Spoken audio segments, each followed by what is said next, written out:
é, é a introdução de um dos livros mais importantes do jornalista Gilberto de Menstei, Meninas da Noite. Nessa obra, ele relata sua experiência como um jornalista que se embrenhou nos mais distantes lugares do Brasil, na intenção de denunciar um problema extremamente grave: a terrível situação de meninas que escravizadas são forçadas à prostituição. Nesse relato, Gilberto traça o passo inicial da sua pesquisa, que durou 6 meses e foi o suficiente para marcá-lo por toda a vida. Vamos acompanhá-lo. Pronto. Então, vocês já sabem aí que o relato de experiência que o Gilberto aí vai contar, é um relato que aconteceu com ele, né, como jornalista, que ele passou 6 meses aí investigando um caso de exploração com meninas, né, exploração sexual aí, onde as meninas eram forçadas a se prostituir. Então, Guilherme, pode começar aí a ler, primeiro parágrafo, Meninas da Noite. Tia, tá dando pra me escutar direito? Sim, tá perfeito, pode ler. Às 8h20, o carioca monomotor da Embraer ensaia os primeiros movimentos da hélice no aeroporto de Iraituba, no centro-oeste do Pará. Dentro do avião, além de mim e do piloto, estão a fotógrafa Paula Simas e mais um guia, que por motivos de segurança não terá seu nome revelado. O avião se desloca em direção à pista da manhã da fresca de 1º de fevereiro de 1992. Procuramos o cinto de segurança nas poltronas. Não encontramos. Sorrindo, o piloto informa. Não usamos Não, isso por aqui. Não adianta colocar. pode continuar. Tá. Não usamos isso por aqui. Não adianta colocar cinto. Quando o avião balança muito, os garimpeiros arrancam. Continua, Muito bem. tia. A Isabelle pediu para ler. Hum? Pode continuar, Isabelle. Ele subia com Hein, poltronas. Os passageiros sentam no chão, dividindo o espaço com a Isabelle, na roda do não tá, Isabelle, não tá dando para entender o que tu tá lendo. Tá travando. Acho que é a internet. É, daqui a pouco tu tenta ler outro parágrafo, tá certo, Isabelle? Vamos continuar. Quem é que pode ler? Letícia, pode ler aí esse parágrafo enquanto ela soluciona aí? Posso. Em situações normais, o avião não é equipado com poltronas. Os passageiros sentam-se no chão, dividindo o espaço com as cargas. Na rota do treme-treme, o jeito é agarrar-se aos cintos fixos nas paredes laterais do aparelho. O medo faz com que os passageiros se agarrem com tanta força aos cintos que acabam por destruí-los.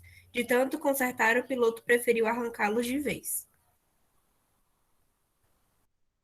O cinto pode continuar.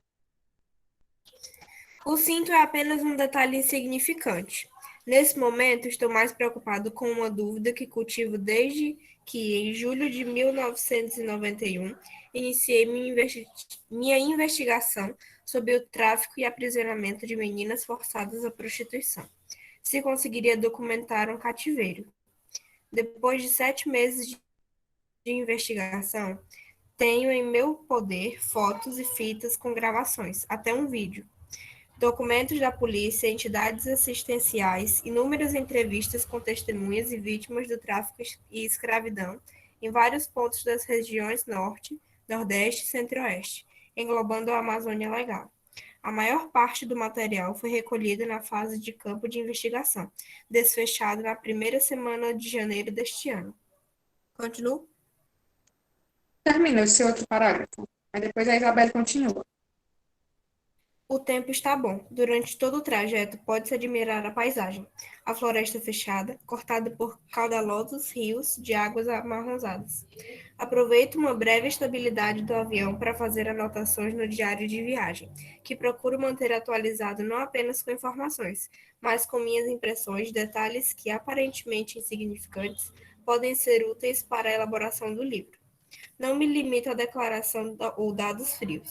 Procuro um olhar ou uma expressão reveladora, capaz de extrair mais verdades que as palavras ditas pelo entrevistado.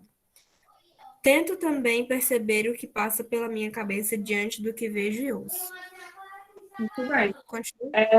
Isabelle, continua, ver se dá certo agora. Dá dando para escutar agora? Sim. Nas Nas nuvens, a bordo de um temerário monotor, aproveito para sondar minhas sensações diante de iminente possibilidade de registrar a existência de escravidão 100 anos depois da abolição. Estou ansioso como se fosse minha primeira reportagem. É uma sensação parecida com o primeiro beijo. Interrompo as anotações dos primeiros sinais de civilização. Depois de 50 minutos de voo. Imensas poças de água amarelada, efeito de destruição da natureza pela paixão do ouro. Paula Simas não para de tirar fotos. Do alto, Cuí-Cuí parece inofensiva, das ruas com fileiras de casas de ambos os lados. Uma mula na pista impede a aterrissagem. É preciso esperar pela boa vontade dela ou de alguém que se disponha a tirá-la da pista. O sol volta a castigar.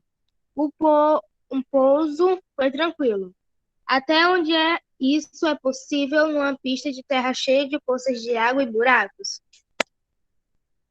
Em outras horas, uma sucessão de entrevistas esclareceria a minha dúvida, encerrando a procura de uma prova fotográfica da escravidão de meninos.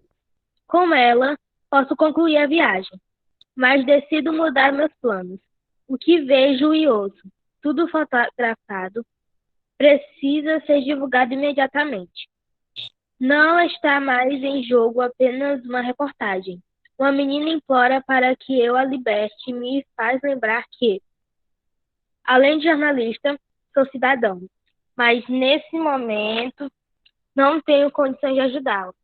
Apresso minha volta a Brasília, com o intuito de produzir uma série de reportagens para a Folha de São Paulo, revelando as escravas de Cuí-Cuí, o que presumo iria mobilizar a polícia de Belém. Entre em contato com a direção do jornal Sinal Verde. Continua, Alguém, tia. se ninguém mais quiser ler, pode continuar. Pronto, pode continuar, Isabelle.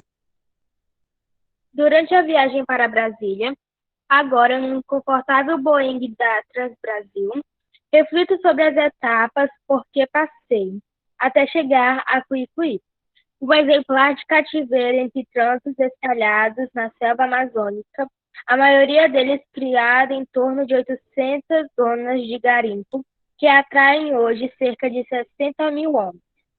Registro no diário o nome da personagem oculta, mas decisiva, de toda a investigação.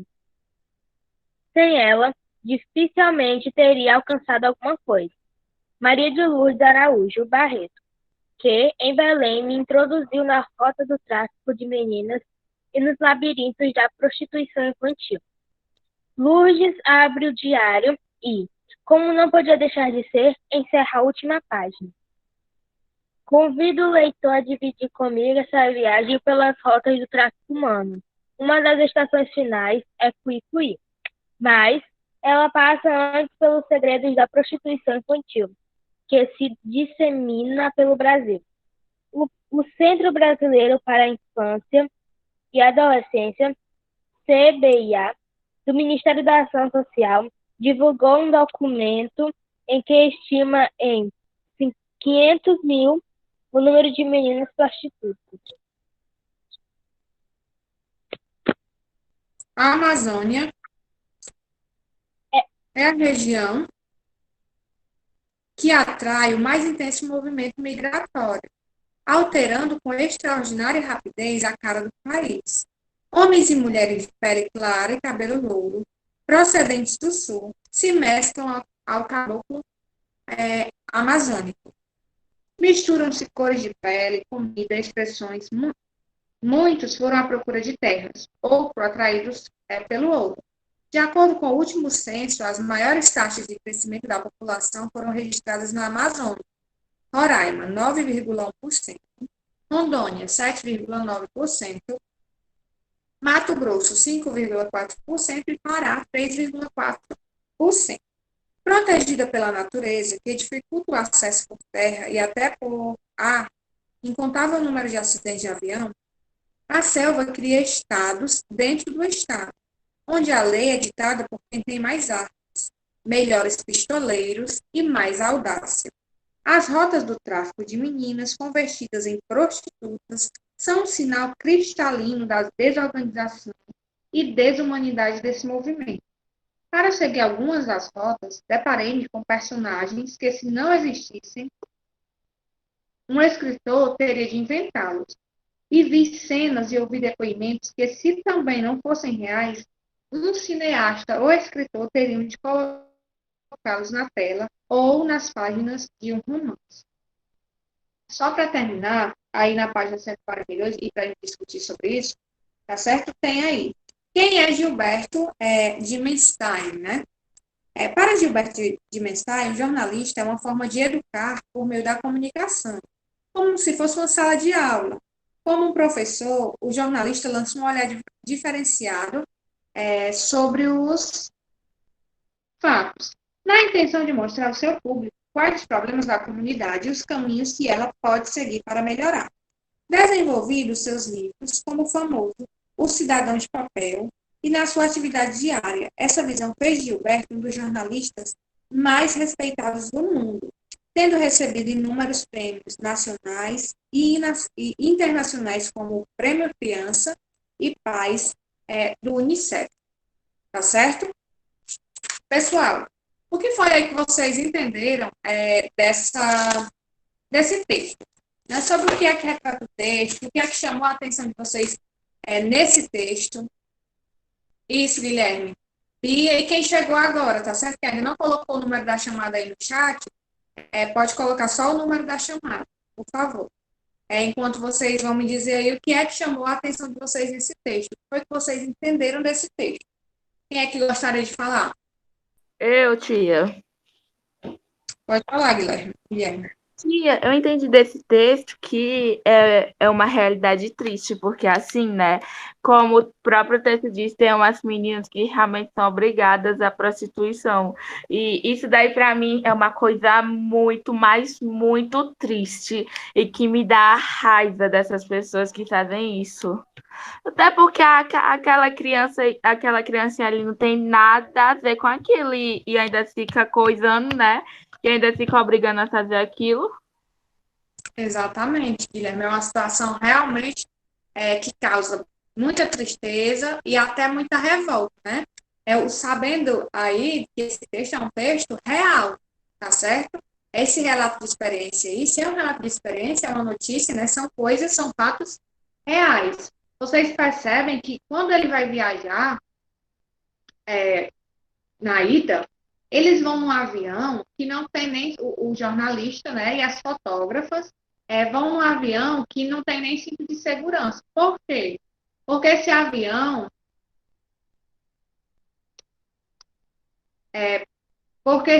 ele é usado pelos garimpeiros, né? Que vão para aquela região ali amazônica.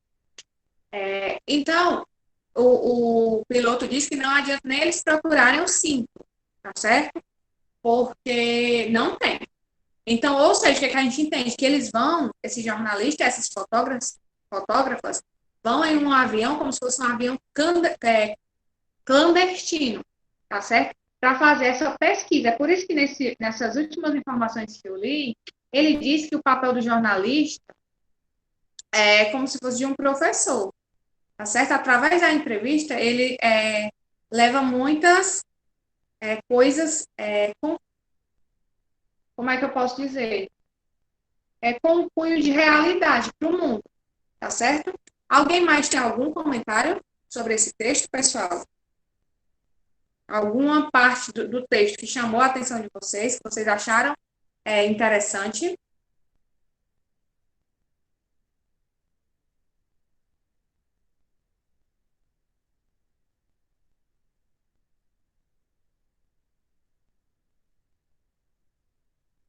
Pronto. Se não, a gente vai passar agora para aquelas questões que a gente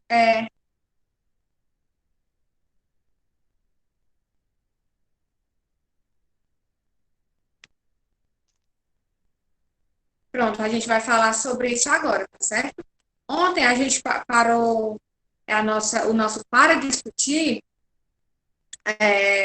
na página 144, né? Na questão número 2. A gente tinha falado da situação número 1, que era falando sobre a situação de risco, tá certo? E tinha a questão número 2, que eu lembro que era a Stephanie que ia comentar essa questão. Mas vamos retomar dessa questão aí do para discutir na página 144. Tem assim: você já viu ou leu alguma matéria sobre exploração sexual de crianças e adolescentes? Converse com sua turma e com o professor sobre esse assunto. Então, a pergunta é se vocês já viram alguma notícia, né, já souberam de alguma notícia sobre exploração sexual.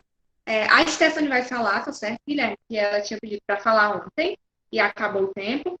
Depois, o Guilherme fala. Stephanie? Eu tava vendo na Netflix que eram casos arquivados que não tinham sido finalizados. Aí era no Halloween nos Estados Unidos. Aí uma menina foi normal, pedir doces e tal, que nem as outras crianças. Só que começou a ficar tarde e os pais dela estavam estranhando. Aí eles começaram a ir atrás dela e eles não acharam. Até que eles acharam alguma pertence dela numa calçada. E falaram com a polícia dizendo que ela estava desaparecida. Aí começaram as buscas. Depois de um bom tempo, começaram a. Um cara que estava no dia do Halloween viu um carro e uma menina. E os caras tinham sequestrado, deram as características do carro. Aí. Peraí, calma, faz muito tempo que eu vi esse vídeo. Aí eles foram numa ponte e acharam roupas dela. Ou seja, ela tinha sido abusada e mataram ela. Só que eles não sabiam quem era o suspeito. E eles procuraram muito de tempo e eles não acharam. Porém, muitos anos depois, no dia do Halloween, abusaram outra menina. Aí um cara, ele queria voltar no caso da menina porque ele achava muito injusto. Tipo, os pais ficarem sem resposta pra saber quem foi que fizeram isso com a filha deles. E, tipo, outros pais também. E no dia, no caso passado daquela menina, estavam desconfiando de dois irmãos, só que eles descartaram porque eles estavam presos. Só que eles acabaram descobrindo que eles não estavam presos naquele dia, eles tinham pagado fiança. E eles que tinham abusado da menina. Eu conheço, eu também já assisti, Stephanie, na Netflix, né? Esses casos arquivados, que é uma série que conta, né, vários casos. E o primeiro é esse aí que você contou, eu também já assisti. E são fatos. Oi. Eu posso falar um também que foi brasileiro, se eu não me engano. Eu vi no canal de uma garota que ela tem uma série com casos misteriosos que não foram solucionados. Alguns até foram, mas são mais intrigantes os que foram. Que era basicamente, tipo, era o caso da Lídia, foi vários anos, não vários anos atrás. Que, tipo, os pais da menina tinham ido deixar ela na escola, né, de carro, tava só eles dois e ela no carro. Aí eles deixaram ela na porta da escola. Aí, aí era um colégio interno, ela só voltava de tarde porque ela tinha reforço, aula de piano. E aí, quando a babá dela foi buscar ela, porque os pais estavam trabalhando, ela chegou lá e ela não viu a criança, a Ana Lídia. Aí ela foi perguntar para a diretora, cadê a Ana Lídia? Só que aí a diretora disse, olha, ela não assistiu a aula hoje. Aí a babá começou a ficar louca, desesperada, ligou para os pais da menina. Aí os pais da menina foram lá na escola. Aí chamaram a polícia, porque já estava muito tempo procurando a menina, já tinham olhado em casa, na vizinhança, em algum mercadinho, e não achavam ela. Aí chamaram a polícia e perguntaram. Tipo, a polícia foi perguntando às testemunhas, tipo, crianças que estavam lá de manhã, na hora que disseram que viram a Ana Lídia, o jardineiro. E aí o jardineiro disse que tinha visto a Ana Lídia sair com um moço alto, que estava usando uma calça verde oliva e que do cabelo mais ou menos amarelado, um pouco cacheado, que a Ana Lídia estava super normal, parecia que conhecia o cara, e ela saiu andando com ele de mão dada. Aí ele levou ela, botou ela dentro do carro, ela normal, não gritou nada, e foi embora. E o outro menino também disse que viu ela saindo com um cara, mas disse que era um outro cara. E aí, ok, começaram as buscas por ela, né? Aí, só que o estranho era, a descrição do cara que o jardineiro tinha dado era a mesma do irmão da Ana Lídia. Só que nessa hora, o irmão da Ana Lídia estava em casa com a namorada. Aí os pais dele ligaram pro irmão da Ana Lídia, né? Aí chamaram ele para procurar a menina também. E aí, quando foram descobrir, acharam ela num matagal, alguma coisa assim. E descobriram que, além dela ter sido morta por asfixia, ela foi abusada tanto na vagina quanto no ânus. Ela estava abusada, tudo, dilacerado ela. Aí levaram ela, né, pro necrotério para poder fazer mais exames. E aí também começaram a desconfiar de uns filhos de pessoas muito importantes, como o ministro, alguma coisa assim. Só que, né, como era filho de gente importante, nem deram bola, sabe? E aí teve uma época que até prenderam o irmão da Ana Lídia por causa disso, só que acabou que ele foi solto porque não tiveram provas o suficiente. E também até os pais da garota não quiseram continuar o caso porque estava todo mundo suspeitando e acusando o irmão da Ana Lídia. Só que eles disseram assim: eu já perdi uma filha, eu não vou perder o outro. Tá entendendo? Até eles não estavam querendo continuar com o caso, e o caso parou. Aí não foi solucionado. Não. Tia, posso falar agora? Tia, ano passado, se eu não me engano, ou foi esse ano, eu tava, né, aqui no meu quarto almoçando, no meu não, no quarto dos meus pais almoçando, né, assim, de boa, a TV tava ligada, né? Aí, tava no CTV, de tarde. Aí, né, tia, eu tava aqui, né, assistindo, tia, passou um caso que eu fiquei com nojo, que foi assim, uma criança, ela foi abusada pelo padrasto, Quadrado. né? É, aí a, a, a mãe tava dando banho nela, né, na criancinha. Aí a mãe tava perto das partes íntimas, né, da criança. Aí a criança falou: mamãe, não passa a toalha aí não, porque papai fez carinho aí. Tia, eu fiquei com tanta raiva desse homem. E não foi a primeira vez, não, tia, parece que já tinha feito foi outras vezes. E o próprio homem disse que se a mulher pedisse a medida protetiva, ele ia matar ela.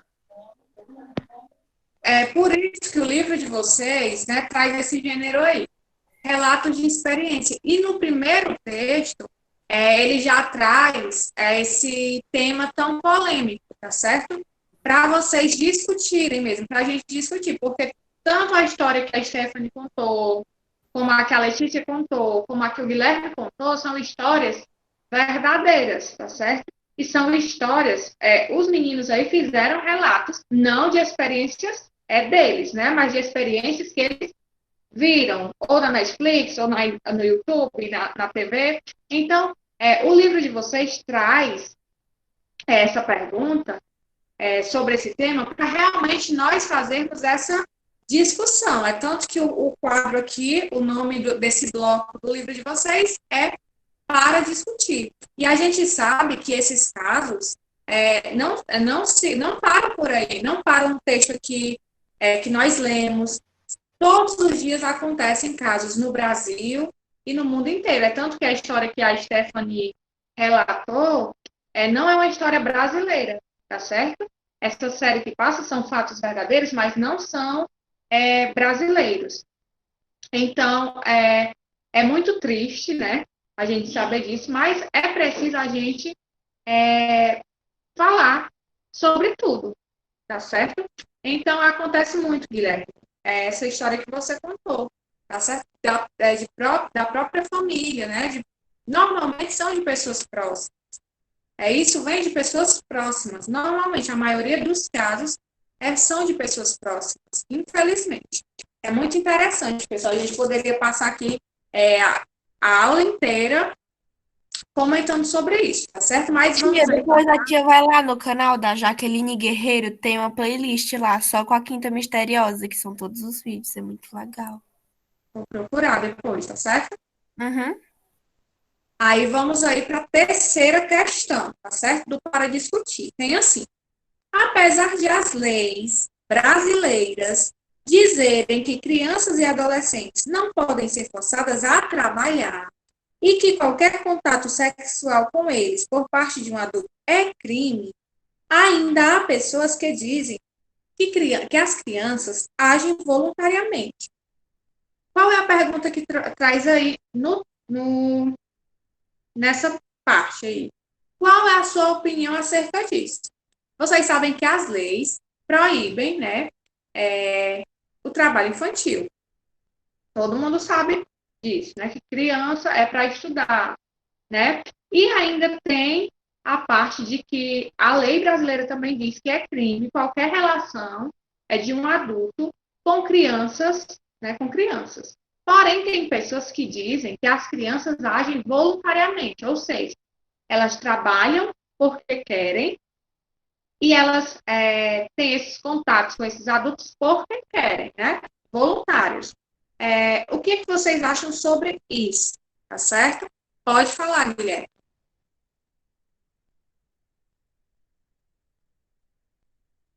Tia, eu posso falar um caso? Não, eu posso falar a minha opinião? Pode falar a sua opinião. Tia, a minha opinião é que assim, né? Isso às vezes, ó, o próprio pai ou a mãe diz que a criança tá fazendo aquilo porque ela quer, mas não, na verdade é a criança que é obrigada, além de fazer isso, a ideia é obrigada a ter que falar aquilo, ter que falar que tá trabalhando assim à força, porque os pais pediram, porque senão os pais podem até ameaçar de bater na criança por causa disso. E tia, pra mim, isso é uma coisa muito desumana, porque como a tia disse, toda criança tem que ter o direito de ir pra escola, frequentar a escola, fazer amizades, né? E o pior é que tem pais que não deixam isso, às vezes só botam na escola e tem que deixar lá, a criança isolada, sem fazer amizade. Não só E criança, né? também Vocês não viram o caso da Bel? Para meninas? No Twitter? foi, eu vi. Eu fiquei com uma raiva tão grande daquela Fran, aquela vaca. Tia, Não, desculpa. eu Ei, assisti a Bel quando eu era Calma, pequenininha. pessoal. É falar a piada. Pronto. Então, a primeira parte realmente é um assunto assim polêmico, ok? Que realmente causa revolta, eu entendo, mas calma. Então, acabado aí essa parte aí que é muito interessante, né? Que a vontade que a gente tem é de discutir isso a aula inteira, mas a gente tem que fazer a nossa correção, tá certo? E nem vai dar tempo também a gente terminar a correção, mas a gente vai iniciar. Aí eu passei a atividade sobre o texto que a gente leu na página 144 e 145. A gente vai começar a correção agora e vocês vão terminar essa atividade, tá certo? A atividade de casa de hoje vai ser 46 e a 147. Mas vamos lá, pessoal. Em outra oportunidade, a gente discute mais sobre isso, tá certo? Porque é um assunto tem muita coisa aí a ser discutido. E esse capítulo do livro de vocês vai nos permitir fazer essas relações, né? Esses relatos. Até porque o gênero é relato, de experiência. Vamos lá. A primeira questão, tá certo? Da página 144. Saindo aí do bloco para discutir, vamos para o Desvendando os Segredos do Texto. 1. Ao fazer essa viagem à procura das meninas escravas, o jornalista não buscava apenas recolher informações. Ele queria conseguir documentar algo mais que isso. Explique. O jornalista, lá que a gente leu o texto, ele queria mais do que informações, pessoal. O que é que eles queriam? O que é que ele queria? Vocês podem explicar? Vocês entenderam?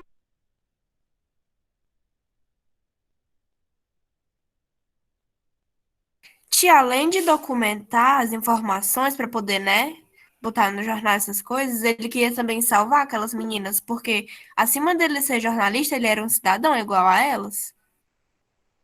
Exatamente. E, além disso, ele queria perceber com um olhar, assim, como a Alexia está falando mesmo.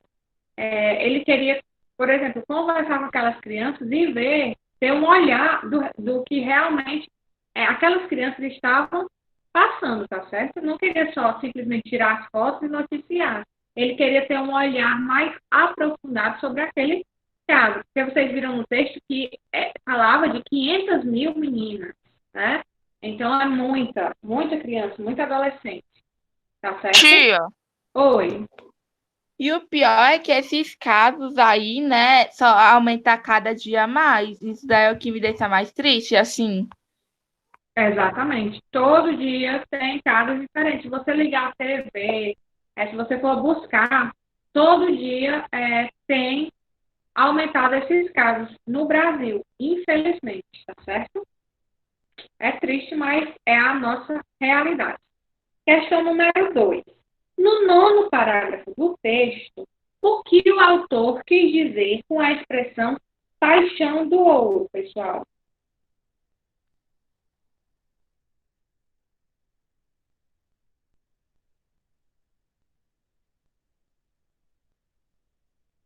O que ele diz aí, ó.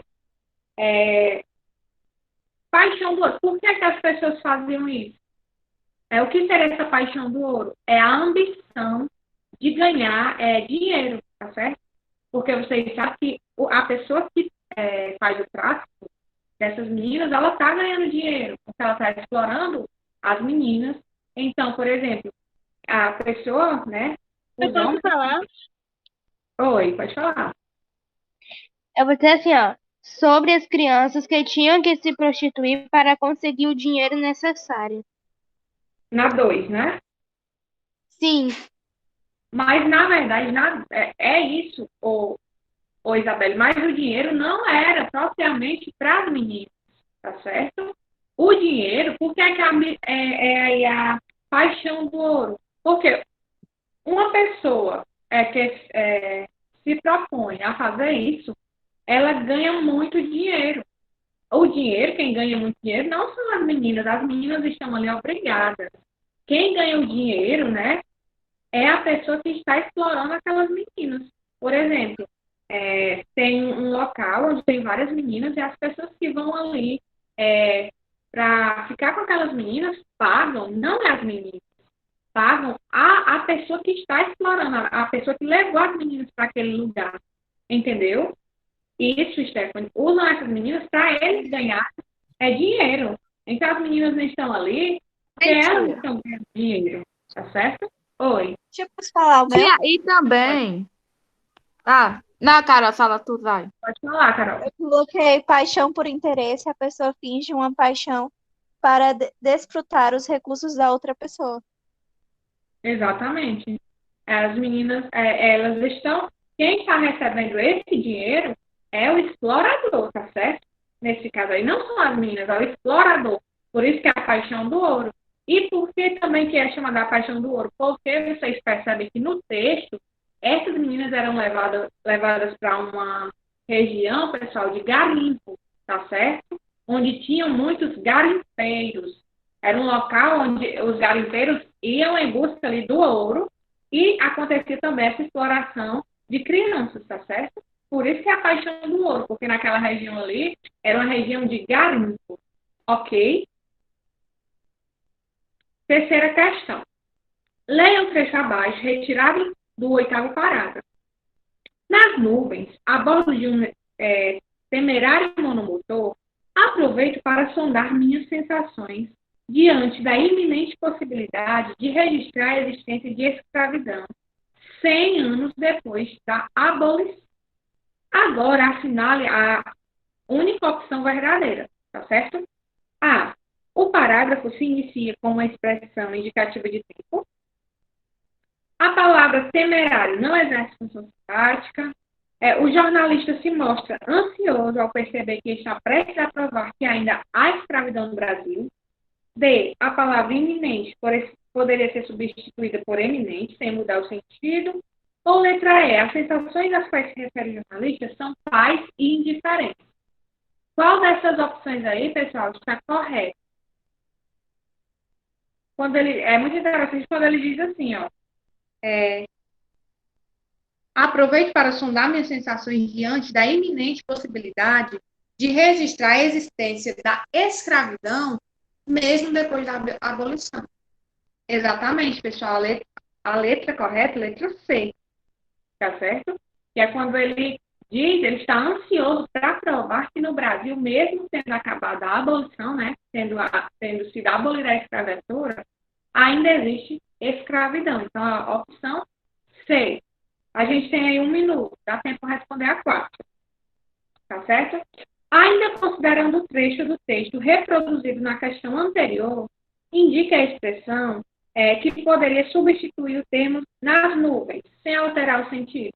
Qual o termo que poderia ser usado aí?